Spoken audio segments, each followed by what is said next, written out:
Révoltés par la persistance de la crise sécuritaire et son corollaire de victimes depuis plus de 8 ans, de jeunes officiers ont décidé, le 30 septembre 2022, de prendre leurs responsabilités au Burkina Faso. Cette volonté du capitaine Ibrahim Traoré et ses camarades de libérer le pays et de refonder l'État sur des valeurs d'intégrité, d'indépendance et de souveraineté est soutenue par un peuple meurtri par des années de terrorisme, de malgouvernance et de prédation des ressources publiques. L'urgence, c'est la reconquête du territoire national pour le retour des milliers de déplacés internes dans leur localité d'origine pour donner l'espoir de lendemain meilleur au Burkinabé.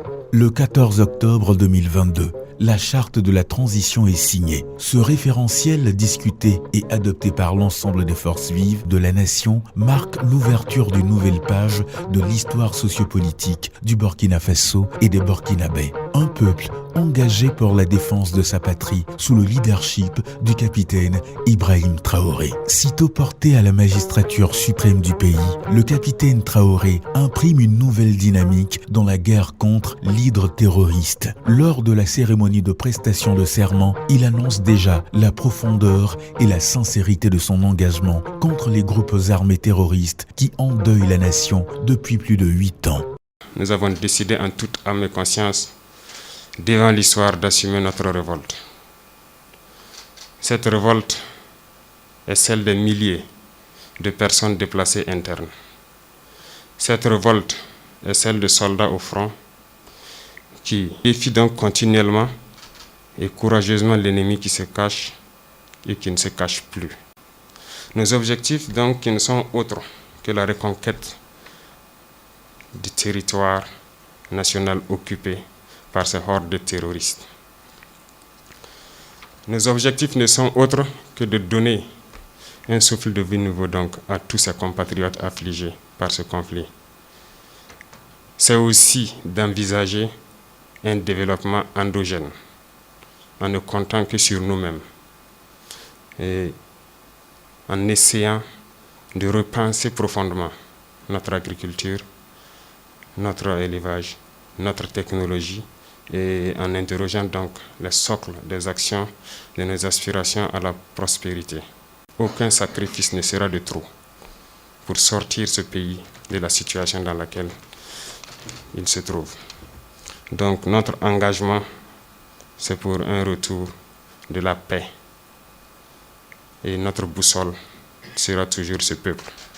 Je serai engagé à vos côtés, aux côtés de tous les Burkinabés, sur les différents fronts pour la libération totale de nos territoires. Pour ma nation, je me battrai jusqu'au dernier souffle. Ma conviction est certaine. Le Burkina a des hommes capables. Le Burkina a des combattants. Et nous pouvons nous en sortir.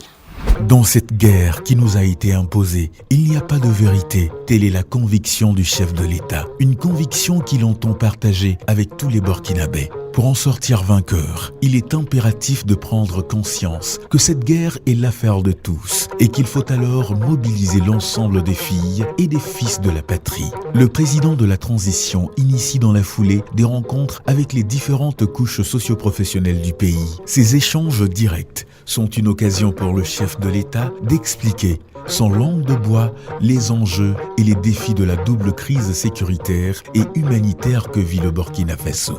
Face aux organisations de la société civile, au monde des médias, aux femmes, aux jeunes, aux responsables des partis politiques, aux leaders religieux et coutumiers et aux hommes de rang, le capitaine Ibrahim Traoré tient le même discours de vérité et de sincérité et insiste sur la nécessité pour tous de consentir d'énormes efforts pour la libération du pays. Un gouvernement de combat est mis en place et va au charbon. En ligne de mire, la victoire contre les forces du mal et le développement socio-économique du pays pour améliorer les conditions de vie des Burkinabés.